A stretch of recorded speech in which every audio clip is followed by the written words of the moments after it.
Donc là je reviens dans le sud et vous me dites qu'il fait pas beau en fait. C'est ça?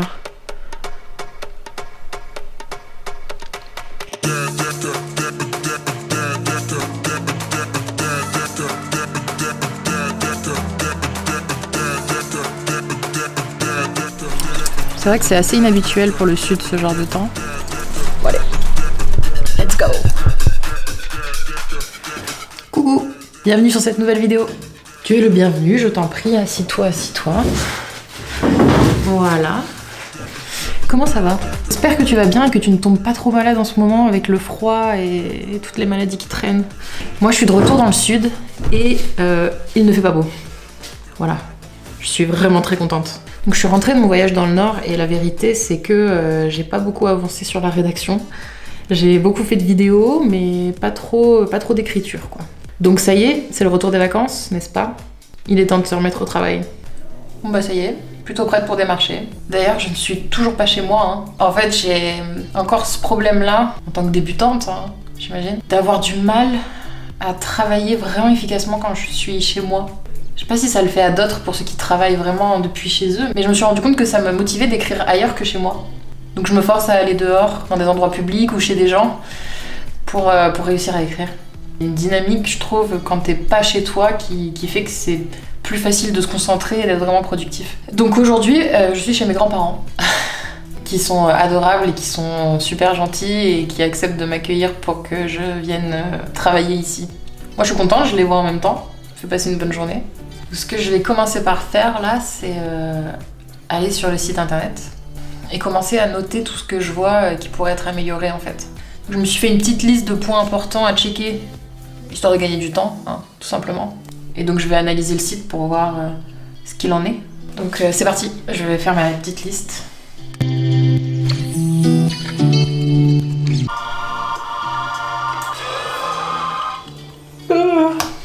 Donc là, ça y est, j'ai terminé de lister tous les points qui sont améliorables. Même pour moi, ça me donne une vision un peu plus claire de ce que je vais mettre dans le mail. Et ça va être le moment de passer à la rédaction.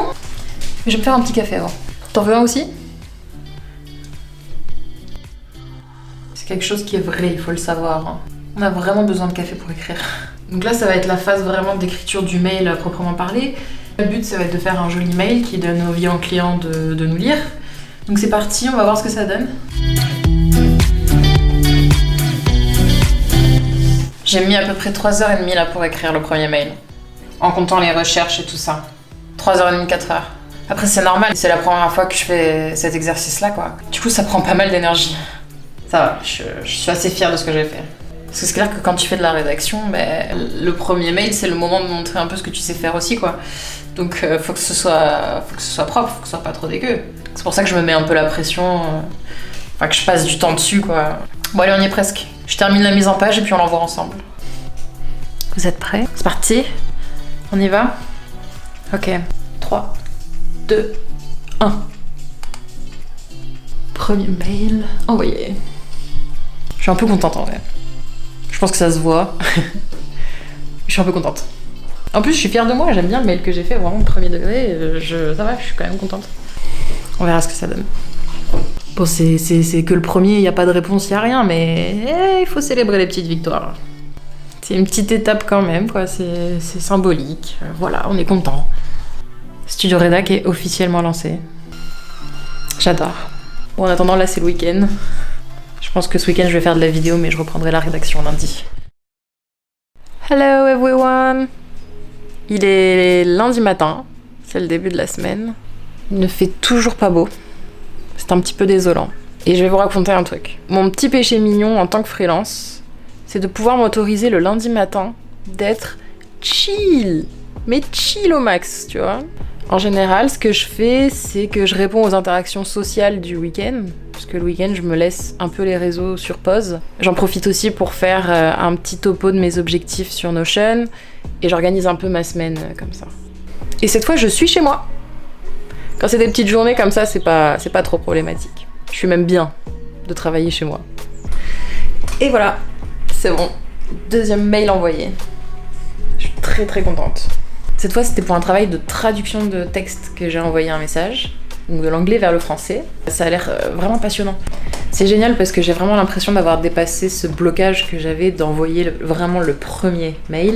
Et en fait, une fois que j'ai réussi à envoyer le premier, bah là, ça y est, j'ai l'impression que ça m'a débloqué un poids et que ça roule mieux maintenant, que c'est plus facile.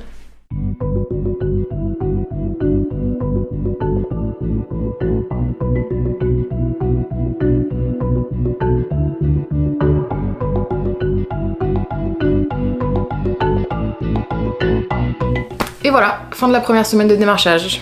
En vrai, je suis assez contente de ce que j'ai fait et de mon travail.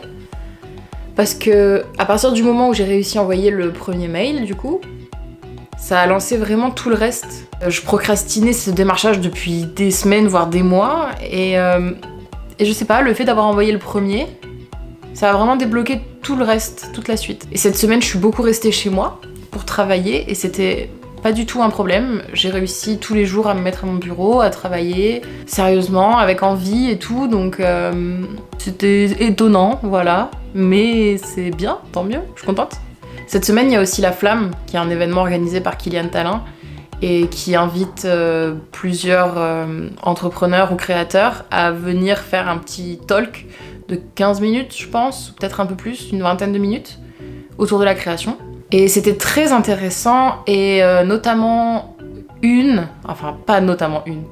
étaient toutes très intéressantes, mais pour le coup celle-là a un rapport avec ce que je suis en train de vous dire. C'était une intervenante qui parlait de la motivation intrinsèque et de la motivation extrinsèque. Donc en fait il y a d'un côté la motivation qui vient vraiment de nous et qui fait qu'on va se mettre en mouvement et qu'on va agir à faire un truc, et de l'autre côté il y a tout ce que l'extérieur peut t'apporter pour te motiver aussi.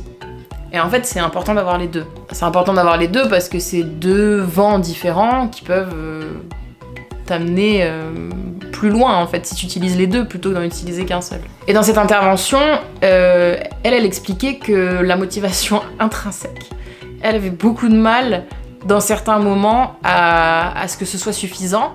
Et il y a un peu ce mythe comme quoi il faut absolument réussir par soi-même et il faut pouvoir te mettre sur un bureau et écrire pendant 8 heures comme ça, tous les jours, pendant des mois. Et qu'en fait, parfois, c'est plutôt grâce à la motivation extrinsèque qu'on peut avancer. Et il n'y a aucun mal à ça. Et je suis tout à fait d'accord, parce que c'est ce que j'expliquais au début. Moi, c'est vraiment le fait d'être ailleurs, en dehors de chez moi, qui m'aide à me concentrer et à me mettre au boulot.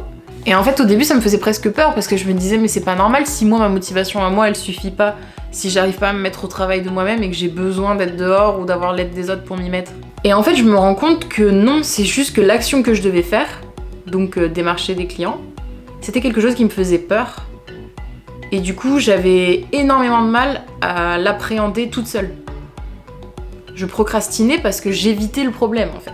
Et au final, le fait d'avoir demandé à d'autres personnes si je pouvais juste travailler chez elles ou leur parler de mes problèmes et qu'ils me disent « mais vas-y, essaye, on est ensemble, on a le droit de...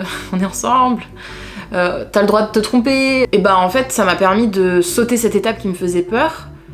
Et après, c'était bon. Et le fait d'avoir demandé de l'aide à ce moment-là, ça m'a permis de débloquer ce que j'arrivais pas à faire toute seule, tout simplement. Et après, à partir de là, tout ce qui est intrinsèque et tout, si tu fais quelque chose qui te plaît, ça reprend le pas.